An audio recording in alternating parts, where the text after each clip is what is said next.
to A Well-Designed Business. My name is Luann Nigara, and I'm so glad you found this podcast. Together with my husband Vince and our partner Bill, we have grown our company Window Works from the ground up.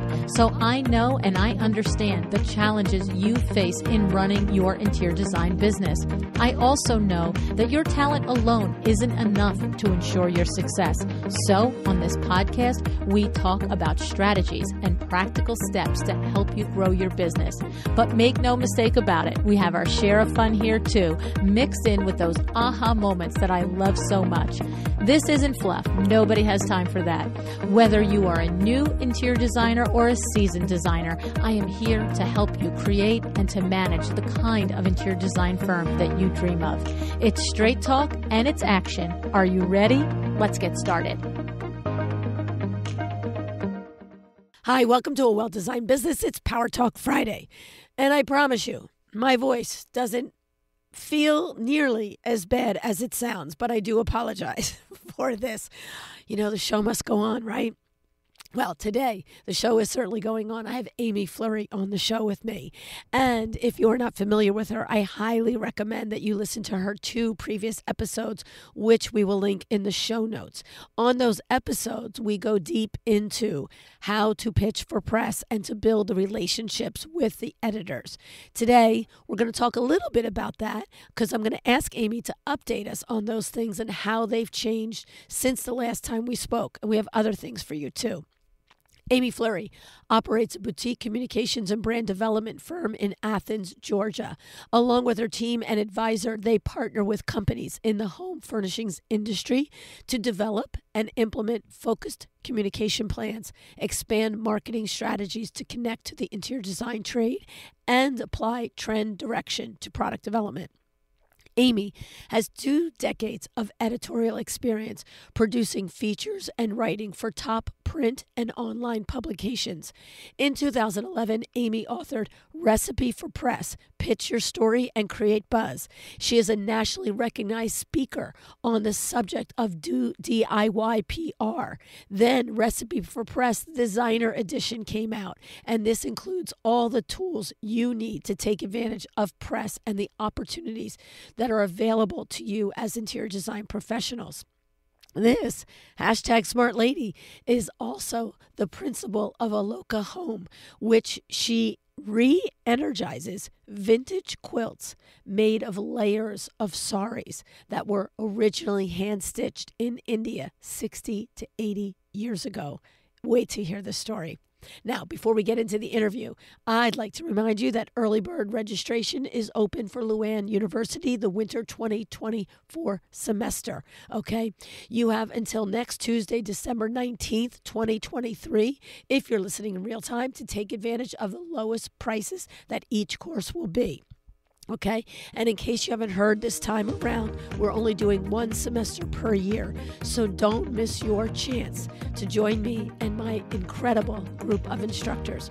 Classes will start late January 2024.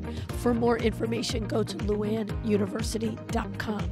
Okay, let's welcome Amy to the podcast again.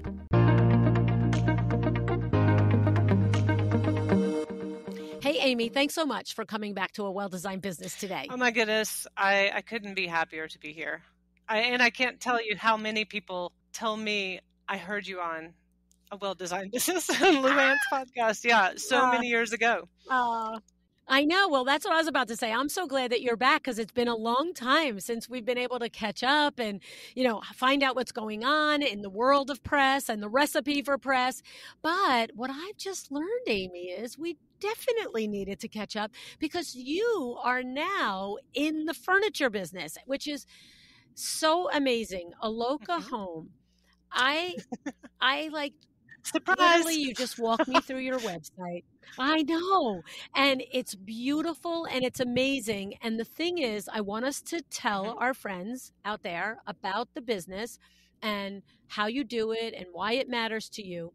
But then that's going to lead into you have now become like your number one client. So yes. you need to get your own that press. is Yes, so true. exactly. So first tell me, Yeah, so first tell me about Aloka Home and what is it and what do we need to know about it to understand this new Well, venture of I'm a yours? founding partner in this company. It's 3 years old. We work in materials that already exist. These are shockingly beautiful quilts that are 60 to 80 years old.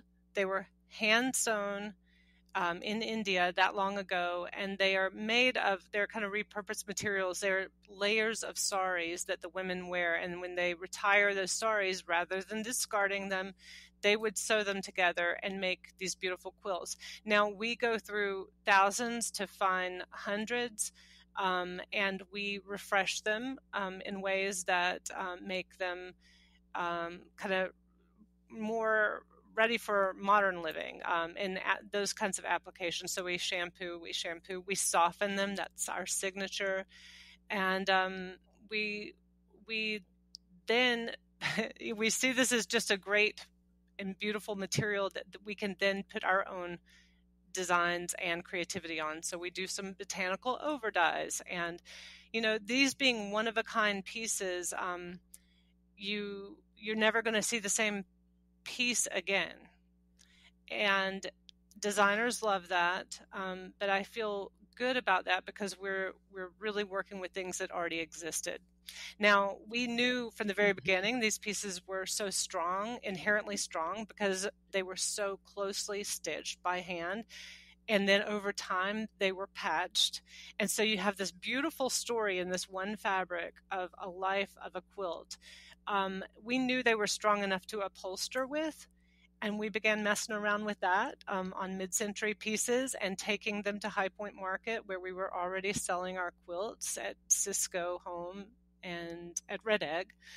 And we got great feedback. We kind of knew that we could have sold these chairs 100 times over.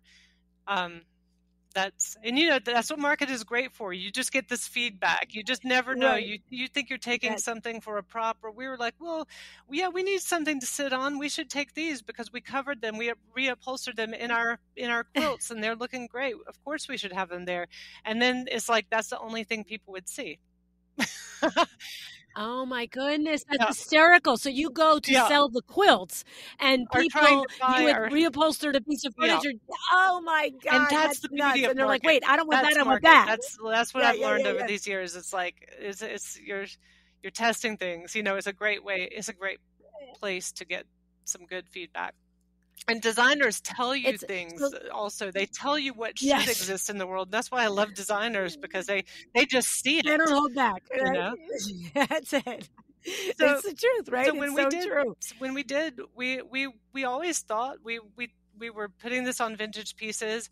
And when we went to look for a small manufacturer in High Point to make some for us that we could replicate at least the frames, we partnered with a furniture manufacturer there that actually were custodians of the design archives of a great modern American furniture designer, Edward J. Wormley. And rather than making our own designs, they were kind enough to go into a partnership with that collection. So those are the frames that we are putting our quilts on. And we're pairing those with linens. Of course, this is the feedback that designers gave us. And what we were already thinking too is like, mixing these materials. But a shock of great patchwork on a modern chair is so cool and fun. And it's gorgeous. It's absolutely beautiful. Yeah, thank you. And now I'm having to take my own advice and pitch these to editors and really find. I know, right? Full circle. So I'm going to ask you about that. But I want to stay on the furniture for a moment. So so here's the trajectory, and I didn't understand this in our pre-art conversation, so I'm just going to go through. First, it's like, hey, you and your partner, like, we found this source in India for these amazing quilts, and all the history and all the quality and the repurposing and the sustainability, it's all there, right? And I might need to just interject and then one it's thing. like, my partner in this is from India, and he was visiting his mother, and his son was an original founding partner visiting grandmother, and they also have a lot of experience in textiles. So we kind of came in through it naturally Oh, like that, and just found a source this of way. Right. Okay. beauty and quality that we thought, yeah, this has got our full Okay. attention. Okay. It did kind of come to us in This that is an way. idea So that's yeah, worth okay. pursuing. Yes. Okay. Okay. So this Hmm. is the organic inception of it. Then you go to market to show the quilts, but you cover a piece of furniture in it to sit down. So why not have it as a, and then the designer's like that. We want more of that. So Hmm. you do that. Now we're at the point where you explain that you went to look for a small furniture manufacturer that you Hmm. could partner with. I have to say, you know me, Amy. I don't talk about the pretty, and I'm not into the pretty, and I don't know a lot about actual design.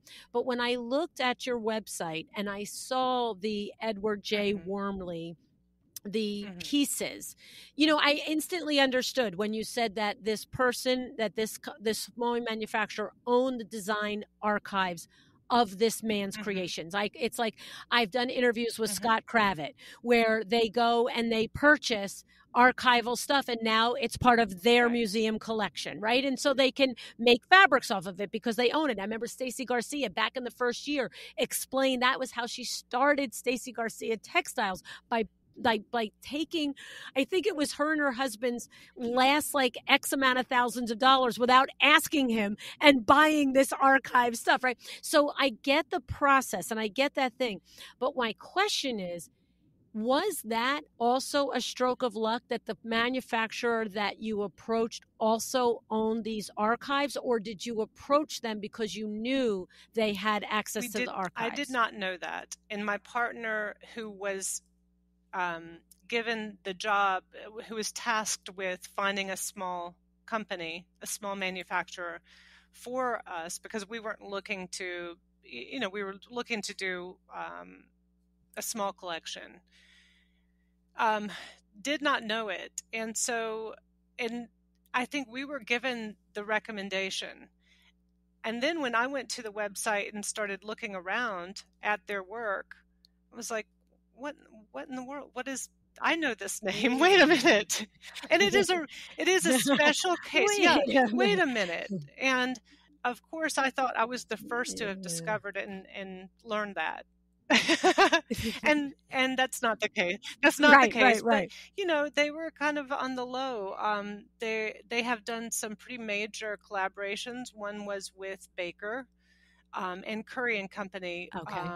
Gosh, it was probably about Okay. 8 or 9 years ago. Did a small similar partnership. We came along looking to do something wholly different, which was one of a kind, one of a kind material, which is a hard. That's hard. Not many businesses are one to fool with that, but they got it. They got it. They thought the time is now for something like this. And so they found a good partner in us in the same way that we found a good partner in them. They were willing, and they also kind of thought the time is now. This is, um, I love it. so yeah, we got a little lucky. We got a little lucky. Okay, which is great because that's what life is. It's being prepared to be lucky. I'm all Mhm. about that. But the And reason, we're still going to do our own furniture, but we did this first because how could we not? I mean, and it really worked. so the reason why that I brought that up and wanted to ask you about that is because the little, I'm not an expert in design and furniture and all that, but even me, with the little I know, when I looked at your website and I saw the collection for the J. Wormley collection, Hmm. it is literally perfect for this. Like, it's perfect for this. It's like the pieces are so stunningly simple in design and in Hmm. clarity and minimalism that Hmm. the Hmm. beauty and the depth and the stuff about the quilted fabrics, the quilted, is it, like, it's crazy. Like, in other words, like I said, if it was a busy piece of furniture and then you add this like rich tapestry-ish type thing to it, I feel like you can't breathe. It's overkill. But it's like such a Hmm. juxtaposition. It's so perfect. there's something, the juxtaposition works, the modern silhouettes. I love how you're feeling about this, because this is how I feel about it. Everything I know and learned and am is taking shape in these pieces of furniture. And I'm so happy please know that if you had told me you were going to be in the furniture business about 10 years ago, I would have laughed. But learning the patterns, working with the pattern makers, learning how the quilts can go, work with the patterns, how then that becomes the furniture. There's a lot that I already knew because I had worked with some manufacturers on their communication side. Sure. And in order to do that, you have to learn businesses. Yes. Inside and out. You learn the product. How can you share the story of product if you don't know it? So there was a lot that I knew, and I have a partner who has a deep history in the interiors and furniture industry also, and textiles, but this was still wholly new, probably to all of us, to be quite honest. It's stunning. To be quite honest. And thank you. No, it is. And we're really pleased with it. Yeah, when you guys go and look at Amy's website, amyflurry.com, and you look at this furniture line, you may have the same question that I had, and when we were off air, and I want to just clarify. So at first, I was thinking that the furniture, now Amy has said here, it's one of a kind pieces, but I was like, okay, so that's one of a kind quilt, and I can buy that quilt, and that's awesome. But when it comes to the furniture, you're probably making fabric that's like an inspiration of that quilt. And she's like, no, sweetie, that's actually the one of a kind quilt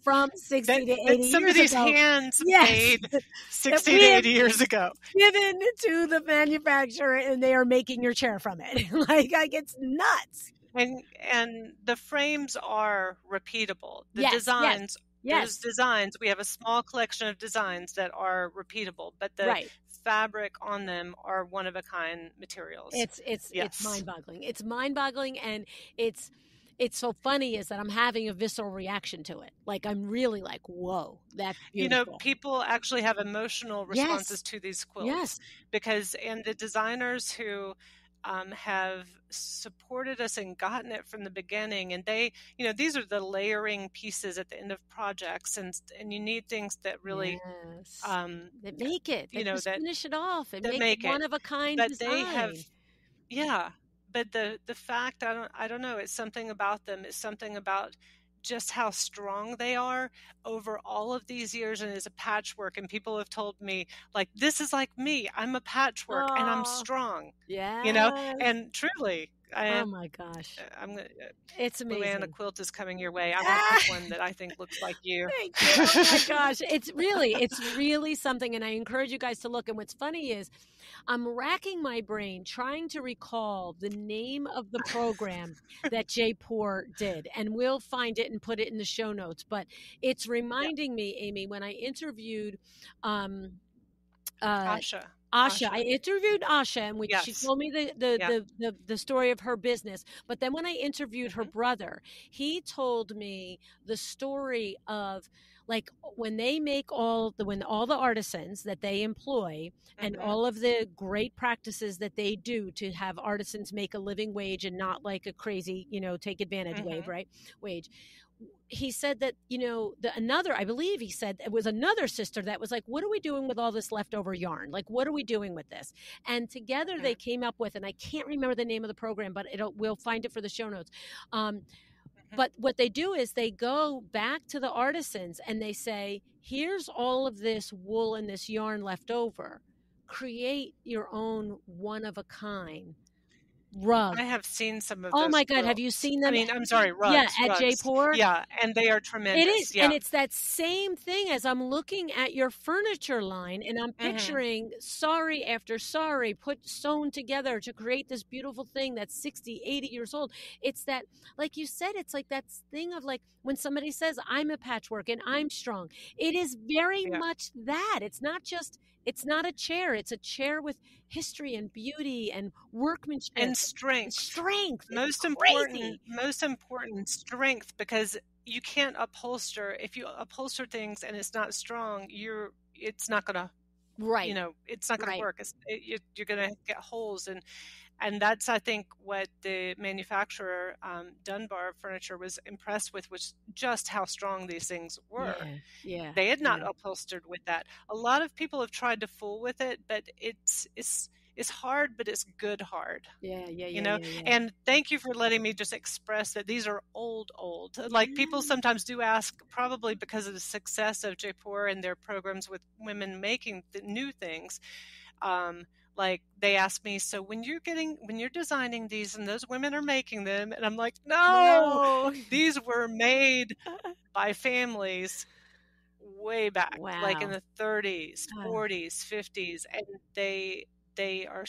were so well made. They are, to this day, we refresh and revive them, and sometimes, like I said, we over dye them and do our own applications, but they are inherently strong because they were so well made that long ago. It's amazing. It's amazing. I love it, and I think it's Thank you. exciting, and I congratulate you on the vision and having the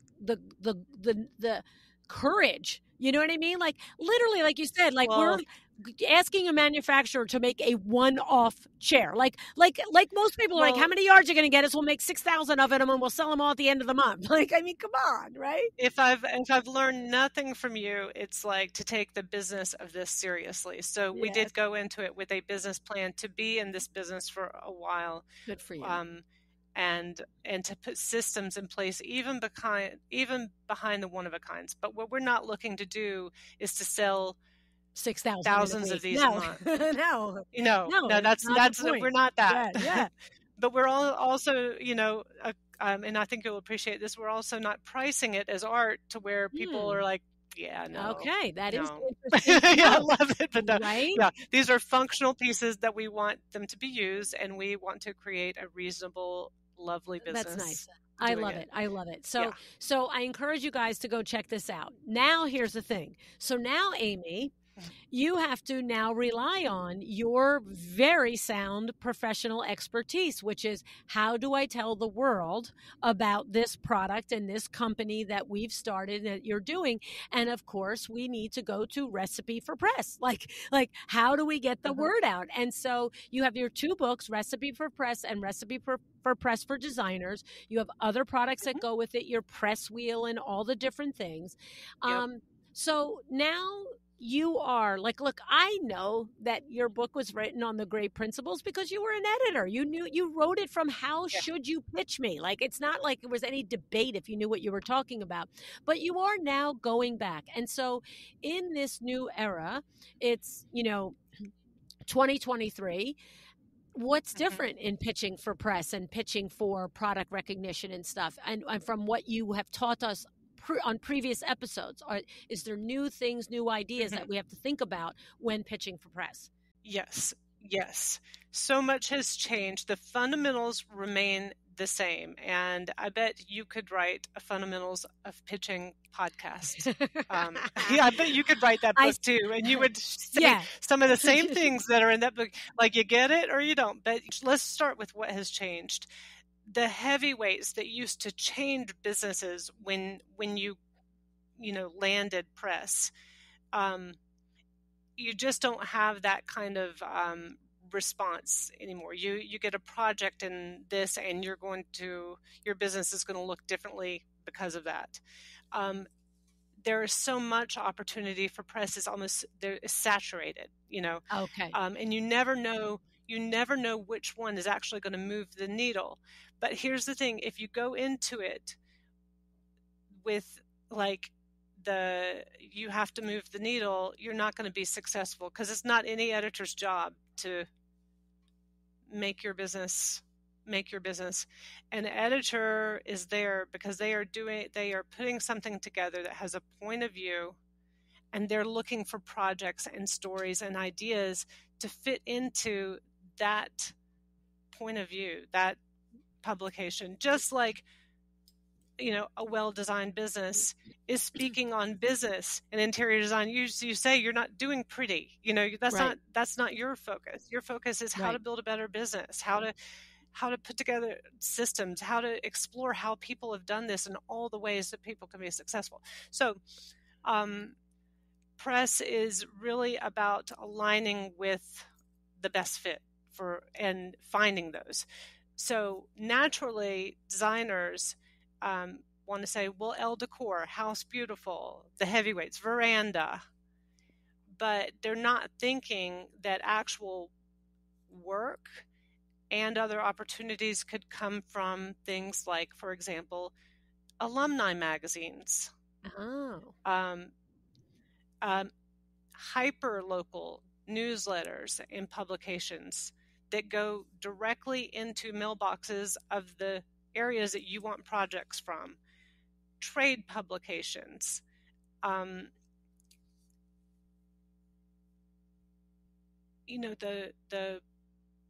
are so many places for visibility and for getting your projects out now.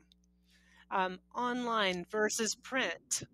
Right. And I think your point is well made in that probably 70% of the designers are focusing on 20% of the outlets and forgetting that there are thousands of other places. And yes, listen to me, we get it. You would agree getting placed in AD or Elle Decor is a fantastic achievement, and yay for you and high five. Huge.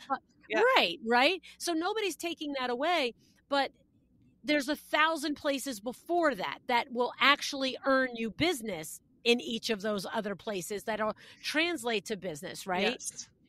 And could potentially be a better fit than these. Mm-hmm. Yeah. Because that could be a better fit. Yeah. And that's the whole key is finding the best fit and finding the best fit that aligns with what you want it to do. I was going to say, is there an argument to be made that at different times of your career, there's different places that are a best fit? So, maybe you're just about cusping where you might be able to pitch to AD or Elle Decor or whatever, but you're really not quite. So take the 10 guys below that, right? And then don't worry, like time will come, right? That's what I'm saying. There are so many strong designers also who are having their projects photographed well that editors everywhere have a lot to choose from. So there's a lot more competition for getting projects, and there are few places to place them. However, you are so right when you're first beginning this DIY PR journey, when you're not ready for a publicist, but you feel like you've got some projects that are ready to share, or you are an interior designer and you've opened a retail shop and you need to get that out. You really need to start close to you, local, regional, and kind of radiate out. But those regional magazines, hyper local publications, and I'm talking, these also come with, they are print, they have newsletters associated, they have become very, very strong. They are strong in reach. They are getting more particular about even what they place in their projects, and you want to create the relationships with those editors first before you break wide and start pitching the big guys. And of course, the editors from those larger national publications want to see that you've been vetted by your own regional and local magazines and publications. And I'm here to say there are many of those now. They are not just the ones you see on the newsstands. There are many opportunities outside of just the straight up design magazines. And that's where I'm saying you have to think outside the box as well for getting press. Okay. And the thing about that is that what I also heard in there is, if I'm going to make the rounds for the hyper local and then the regional, I'm kind of practicing, right? Like I'm You are understanding so the dance, practicing. right? Because Yes. like when I get that one shot with the AD editor, like I don't want to mess it up, right? I want to be cool and Right. on my game and delivering the right stuff and, all the things. And we sometimes make You are missteps. learning that give and take. Yes, Yeah. yes. Yeah. And sometimes they can be a little more forgiving. And also, you are wanting to create that relationship with your local design and regional design editors and community anyway. Right, because But they get yes, it promoted and is. they go to other magazines up the chain. They're And trying to advance their that is career too, correct. right? And the person that And a you lot were, of them become freelancers and yes, they end up, contributing to all of the good magazines yeah. and newspapers and Wall Street Journal off duty. And, so yes, you do start local and then kind of pan out regional, but it does give you practice. But those editors you need that same approach. Yeah, And yeah. I You don't know have if to lock it down. you But want to like talk about what that approach is. yes, Yeah. I do. I want Mhm. us to run through because it's been a long Mhm. while since you're here, and we certainly will Mhm. encourage everybody to go back and listen to the other 2 episodes because there's going to be nuggets there. But let's do the outline of what a good pitch for press looks like. Okay. Okay. Well, first, you just want to have an understanding of what it is you're pitching. You cannot ask an editor to guess what you're pitching. Do you see what I mean? Yes, I do, by the way. You cannot ask them to do the job. So basically, does an editor want to hear your entire story? Do they want to see every image that you took of that project before you've edited down your selection of the best? You cannot ask them to do that job. You want to go with them with your very best, and you want to go with them with the ability to, in a concise paragraph, say what this is about, what makes this project special, what you did to it. Break it down as concisely as you can, and in bullet points try to do that. Try to get it as simple as possible in a quick read, because they're going to always kind of scan the images first and then they're going to read the pitch. So, and you don't want to put all of the pictures in the body of the email, and we are emailing them this pitch. We're not doing it in the DM. And, they're going to always say, You're not going to do professional business in a DM? We're not. Oh, okay. and we're not asking, the editors to read our minds. It takes a long time. It takes some real thought to put together a few strong sentences and bullet points that give the kind of overview. And what you're asking them to do then is to come back with a question. They need the main details. They need to know, that this hasn't been shared with every other editor also. Right. It's a one at a time kind of thing. Yeah, and when we talk about the main details, I'm kind of, kind of going back to the other episodes and, of course, reading your book that goes through my mind. And, of course, my experience with reading pitches every day on the podcast, by the way. But it is, I recall you're saying, have a point of view. In other words, but also it needs to be, most importantly, aligned with the point of view for the outlet you're pitching. So, for example, what I go back to, and I remember from learning from you, is that most projects are not going to be right for all magazines. Like that's number one. Like what's right for Elle and Veranda and AD, and even when we get to, I don't know the names of the regionals, but like the regionals, right? It's not going to be right for all of them. That's number one, is probably the case. So you have to know that outlet, especially at the regional level too, so well that you know what kind of project they're going to be interested in. It's kind of like, you have a kid and the kid is the best clarinet player ever. And it's the kid is a prodigy, and he or she is amazing. And you walk up to the football coach and you're like, my kid is the best kid ever at the clarinet. And he's like, get me a quarterback and We we'll don't talk. even do Right? clarinets. We don't Right, do like- clarinet. Yeah. Right. Like, it's like, it doesn't matter. And what happens is, I think a big mistake that you often would talk about is that a designer is a little too close to the passion and the beauty that they've created to understand. It doesn't fit there. Like, move on. Don't worry about that. Right.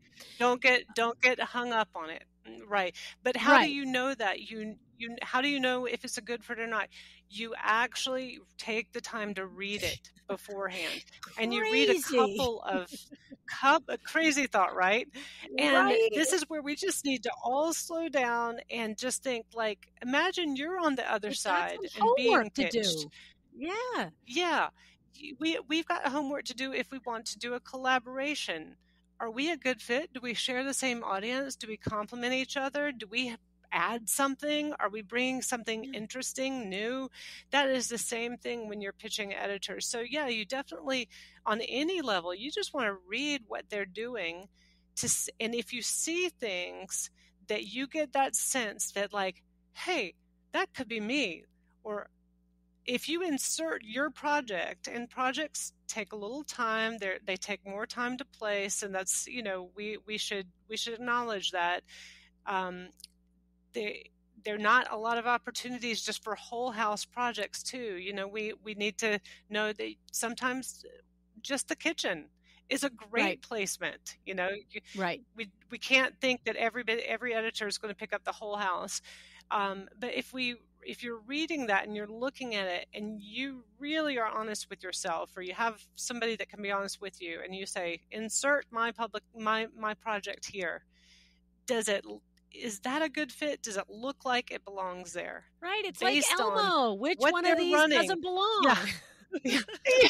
Based on what they're telling you every issue and what they're sharing every issue.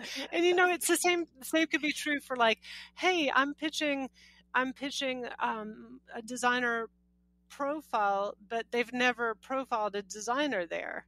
They don't do that. But and the thing about it is, Amy, publication does.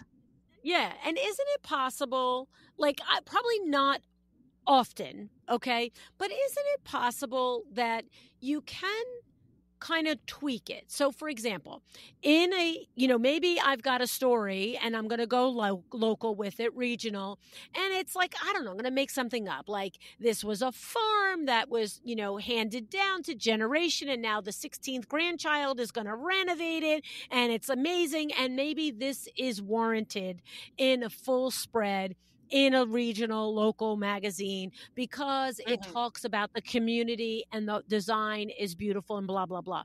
But then, like, you could slice out, to your point, just the kitchen, and you could go to a kitchen and bath facing magazine and describe a problem that was happening in this kitchen, that there was no room for 2 ovens and a big, monogram amazing range, but this person is a chef and you as a designer had to figure it out. So the point is that it might be parts of the same project, but you're looking at where you're going to it, and you're crafting the storyline that fits that publication. And that's critical. We have to do that work, right? That's right. And it so behooves us to do that work. So that is part of the purpose and the plan. What do you want this to do if it gets pressed? Like, what do you want it to do? Do you want it to get more, do you want it to try to get more jobs and projects in a certain area? Do you just want to kind of raise your visibility outside of your own area? Those things guide who you're pitching. But also, and this is in Recipe for Press, I think there's an illustration of, like, one project, and the way an editor sees it is exactly what you're talking about. There might be one moment where you get the whole story, and maybe the whole story is like a case for heirlooms, and this person was the only child and inherited the best treasures from the 3 aunts, and now they're a creative director of an interior design firm, and here's their house, and it's layered and collected, and she's made it modern and elevated DIY.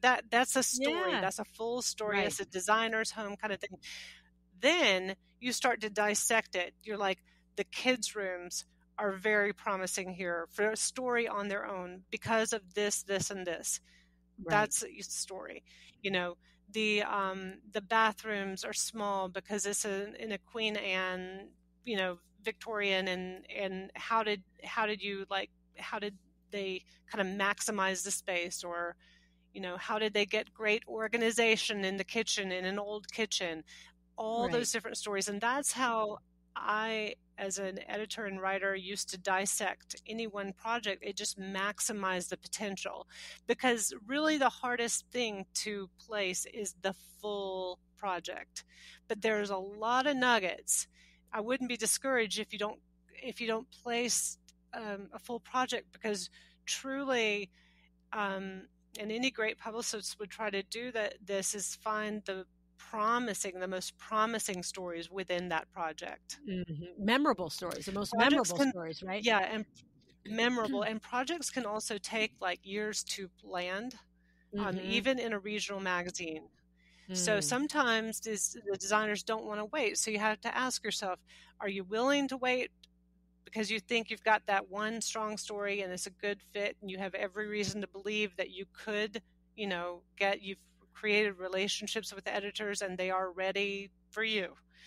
Or do you want to dissect it and get maybe some online, like quicker digital placements with maybe some bigger names, and that still means you were published in those places, Put that logo on your website, and that can be and that can be very meaningful to clients who look over and say, oh my goodness, you were featured in a gallery, inspiration gallery, on House Beautiful. Right. They don't ask like, was it in print? Right. It's still very meaningful to them. So that's where the designer has to decide, like, purpose. What do I want this to do? That's a good question. So that often drives where we go, and try to place it. And how can I maximize the investment of the photography that you put into it? Because you are going to be pitching those images, and more than likely, they are going to be using those images, which means you really do need that editorial in your contract, the usage. Usually you pay just a little bit more for that usage rights for editorial. You're talking about in your contract with your photographer. That's right. Yes. We're not talking about with the magazine. We're talking about when you contract with your photographer.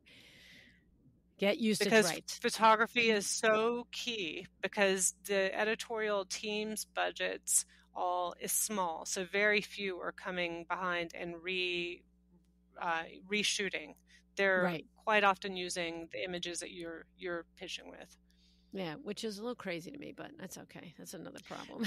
But not all do that. I am starting to see a shift where, because of the same idea, Luann, like, they know that if they own the rights, they can maximize the stories and place it in all of their different publications. So I am seeing a return to some of these publications shooting it because they want to do the same thing. Yeah, well, they see many stories within it. And good for them, but like, I don't know. And like, I'm going to sit here and complain about something I don't know a lot about, but my brain is like, you're running a business. It's a magazine. If you need pictures, you need a budget for pictures. Like, I'm sorry. There used to be huge budgets for that. Oh yeah. Yeah. Tell them, Luann. Relying on your customers to bring you the, it's just like, what is happening here? Calling it like I see it. And that's what I was seeing when I was writing for those. I was like, you know what? If somebody comes to me, to the person that's going to be pitching, the editor or the writer, and one has images ready to go, and one I'm going to have to call in the product and shoot it and blah blah blah. Guess which one's going to get used? Scale. Because it's a tipping the scale. budgets are not there. Yeah. I know, but I just go Yeah. back to like rewind. I have a magazine. I have Oh, a totally. like operating budget, and it doesn't allow for the number of photographs I need Yeah. for the year's worth of content. It's kind of The, like it's like me. I'm gonna have a exactly. podcast, but like, hey, I only have enough podcast production budget for the first 25.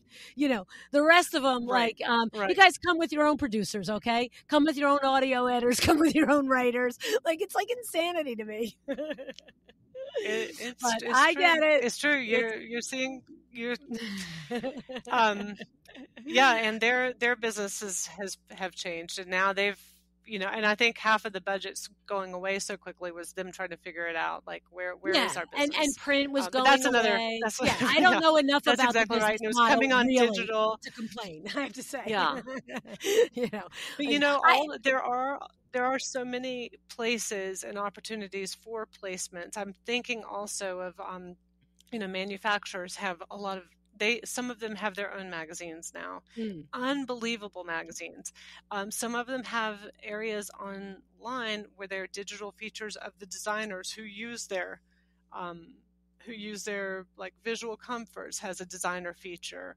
The Current okay, is so the let me just ask magazine you. by Urban Electric, and often they're featuring designers, rooms and work and feature in their publication. So that's what I mean by more opportunities than the obvious. Than we're thinking about. And the thing is, I got to say, and I'm going to question you. So if it was literally a trade magazine, period, then yes, there's prestige in being selected for it, but my consumer isn't reading that. But when I'm on the website feature, if the consumer Googles, whatever lighting, and that brings them to Visual Comfort, and now they're all over Visual Comfort's website, and then they see designer features, that's a different story, right? Like, that's a different story. Like, I feel like it's a different story. And here's what's happening is that Instagram is really important to clients. They are looking at the Instagram of designers. So they are seeing like, oh, she's being featured here. Oh, it just gives cred. And it does influence clients, and it also influences reps. If you are working on your communications, I've had designers tell me like, oh, I get a little more attention. They see I'm serious about my getting the word out. They see I'm going to be here a while. I'm working on the communications. They get the more interplay there. But clients do look. Yeah, I'm thinking about who's buying a trade magazine, but and they like seeing. Yeah. Oh no, and of course, what's featured there is brought there. Yeah. That makes total sense. And it's funny when you mentioned the alumni magazines. Like, like I would never have thought about that. But like, for sure, these are all the people that, like, and what Gail Davis, and I talked about that. She was featured on the cover of her interior design college. It's in New York. She was featured on their cover of New York School of Interior magazine. Design. Did she go to New York School of Interior Design? Yeah. She did. Yeah. And she was like, I never would have thought. I was thinking of you, Amy, because you had said this, and they put me on the cover. But these are peers. These are people who, would want to know about you, would want to know where you were, would potentially want to hire you. But it's, she never thought like that's where that kind of visibility could bring to her business. Yeah. I love that. I mean, to be on the cover of New York School of Interior Design, theoretically a smaller pool of people that would hire you, because of course they're all interior designers, but industry credibility, right? Like, that's absolutely. And plus, like anything else, how many people went to school for design that don't work as designers anymore? Like, let's be serious. It's like every other college degree, right? It's like, designers less so, I have to say. You guys are like super passionate about what you do. You don't tend to leave so much. You tend to like scrape to get in, right? Right. But there are a lot of opportunities, and I think when you start to be like open your eyes to them and think like, what is my target audience reading?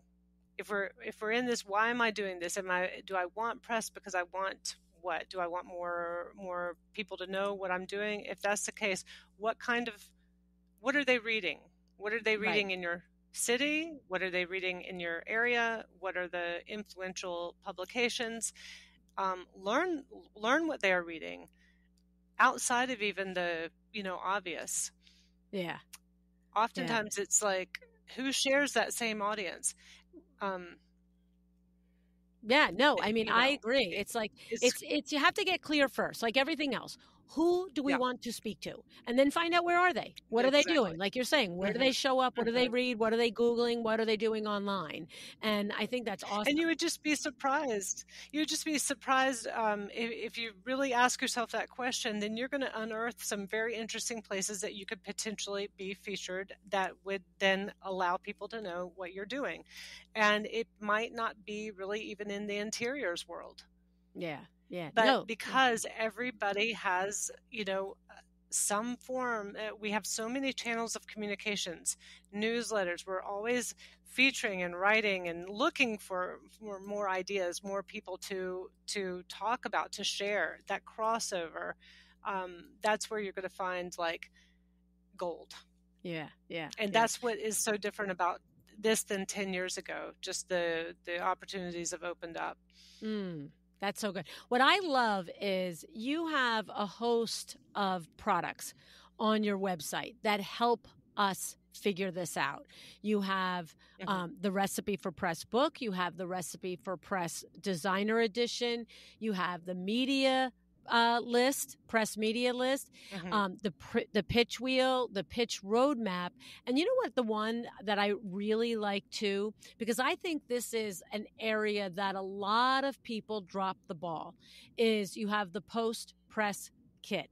It's what do you do to maximize and leverage the coverage that you got. And I think that's where a lot of people drop the ball, because you made a contact, not only just how do you leverage it with the greater world, with your community, but also the leverage with that editor contact that you did make.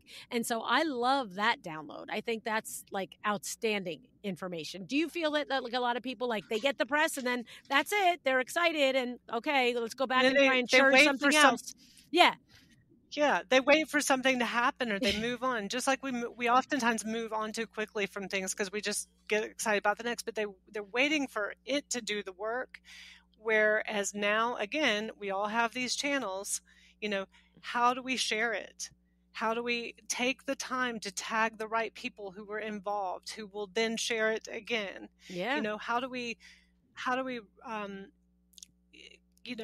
really, again, just maximize all the effort that went into getting that thing published in the first place. So one thing I have to say, I think, tell me it's the same thing when you want to leverage the press and that you've gotten. It's very similar to when a designer does a show house, right? Like, are the principles that you outline in that download?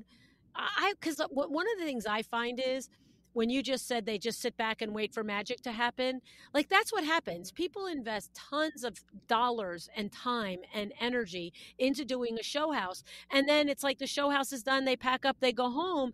And I know when I have worked with clients one-on-one during my chairman of the board sessions, if during that year that we're working together, there's a show house, it's like, we're talking about it for weeks and months. Like, okay, what's the post show house plan? Because it can't, correct. It can't just be the 10 days that the damn house is open, right?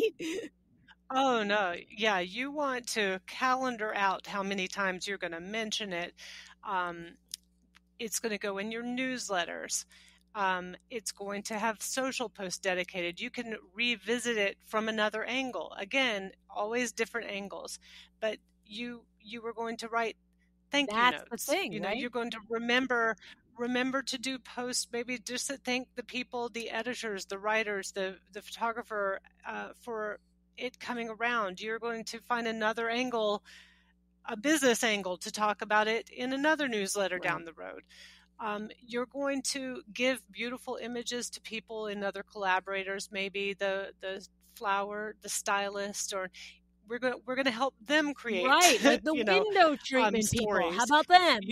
That's right. That's right. So there are just ways to extend it, and I think we tend to kind of blaze on by. It was done, but really, we would all be a little bit better off if the investment. Again, we are all, and I have always advised, invest in photography, but you really use it as many ways as possible. Yeah. Think about the angles. That is just good storytelling. That is a writer. That is how writers come to you. Do they want to hear your whole story? No. They want to hear the part of the story that makes sense to the publication they're writing for. Right. Okay, so what about the other publication? What part of the story do they want? Right. And that's the way we kind of slice and dice to really, really make one story 10 different stories. The same with projects, room by room. The same with the people that were part of the projects. That's kind of the essence of Recipe for Press. I love it. Is like, I love it. It's great.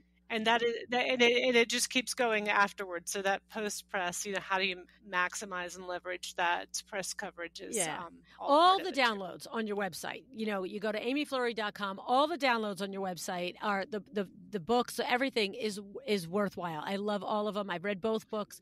They're fantastic. They really are. What I love about them is they're eye-opening and they're doable. Like you can work your way through and be like, I can do this. Like I'm not at the point, like you mentioned, if you're not at the point where you're going to hire a PR firm or you have people on your team and you can, task them out with this stuff. It's like there's, to your point, the recipe. it would be really good too, because it's just the foundation of good PR.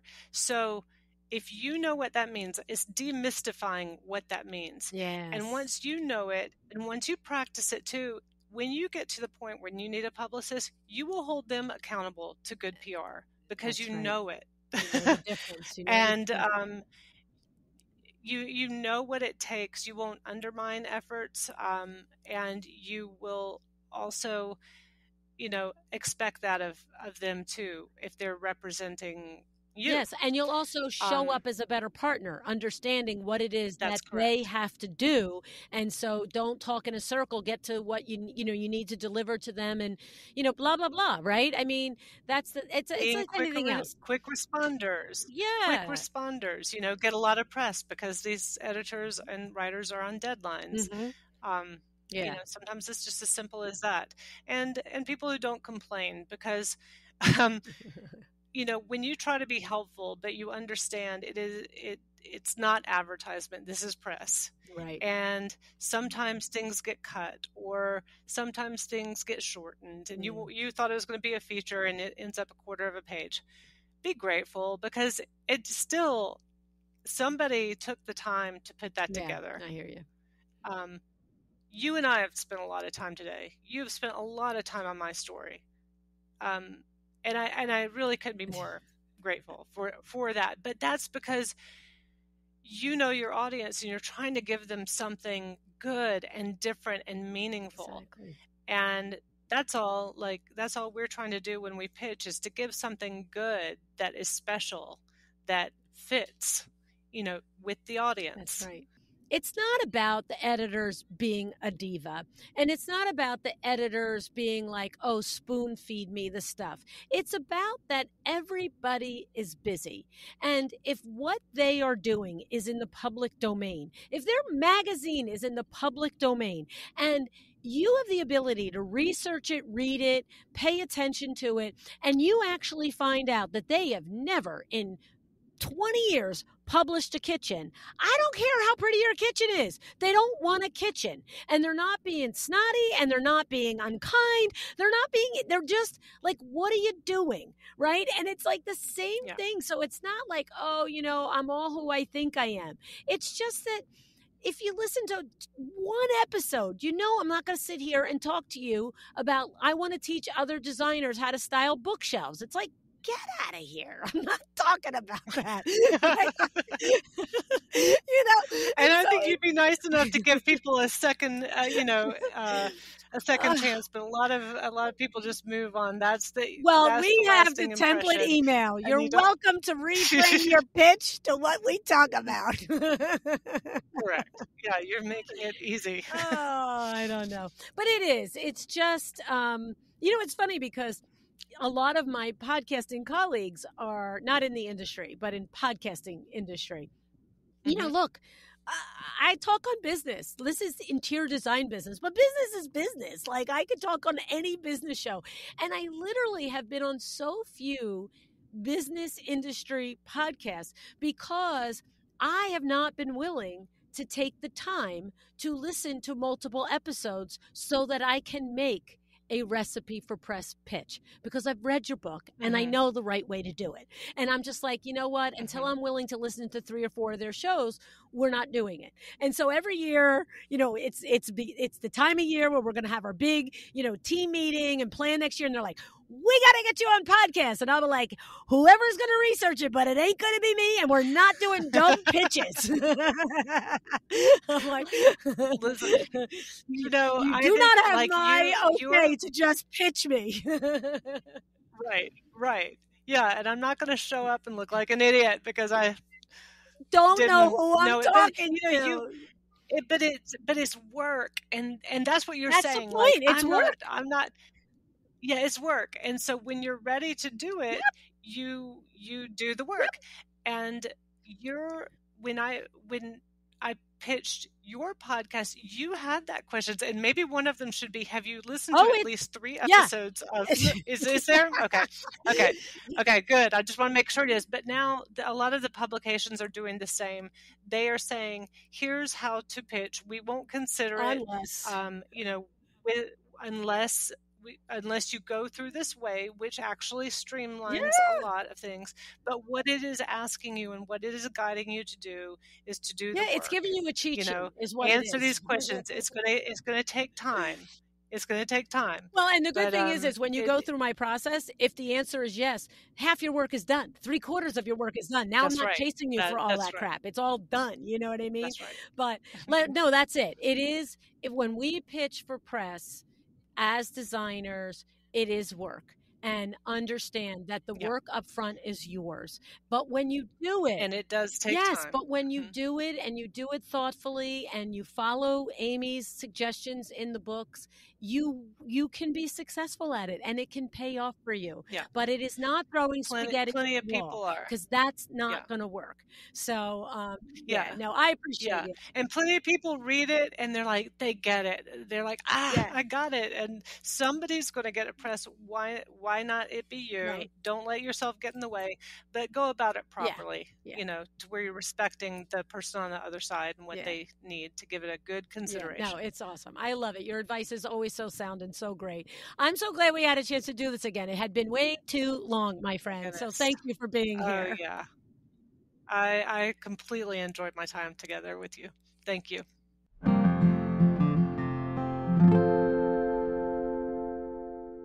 I have to say, every time I talk to Amy, always impressed by all the things that she's accomplished. If you followed her journey through the years, I'm sure you feel exactly the same way.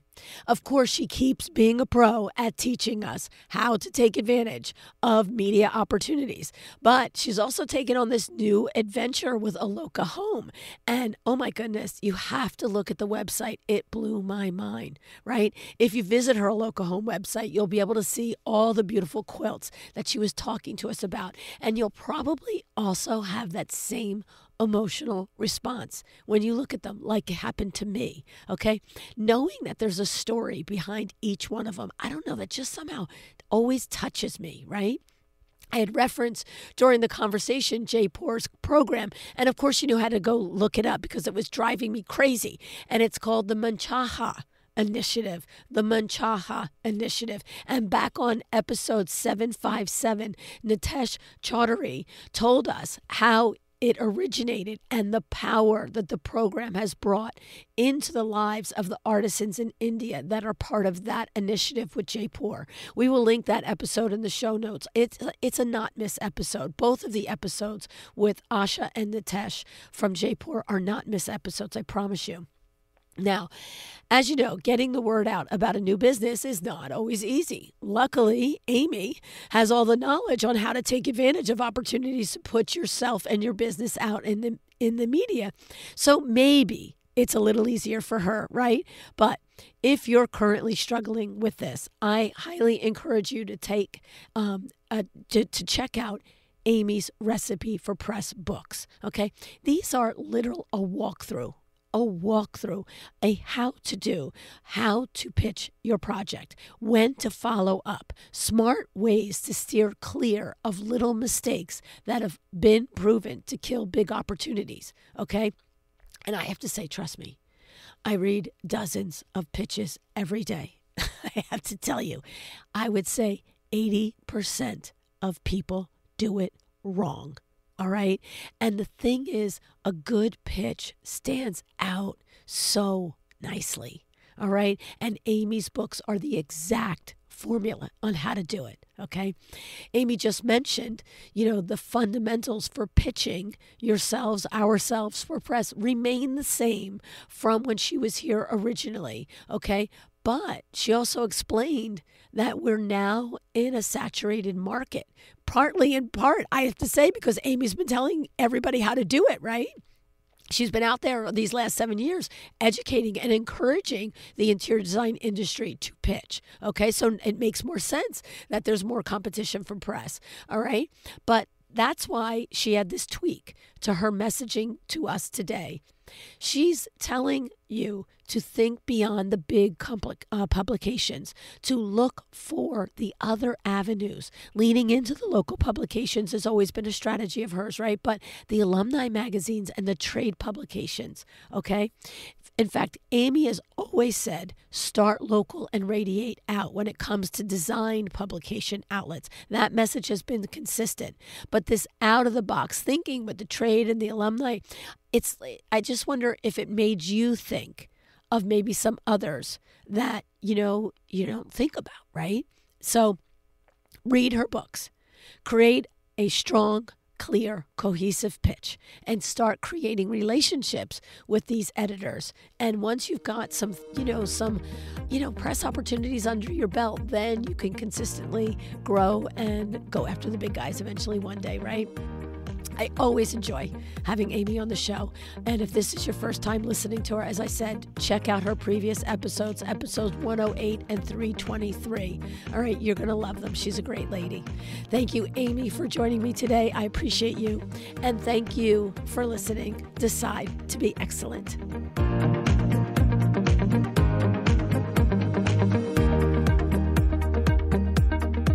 Thank you for joining me today. This podcast is a production of Luann Nigara, Inc. If you want to know more about me, my books, or Luann University, go to luannnigara.com. And if you are interested in having WindowWorks help you with your next window treatment or awning project in the New York, New Jersey metro area, go to windowworksnj.com to learn more. Have an excellent day.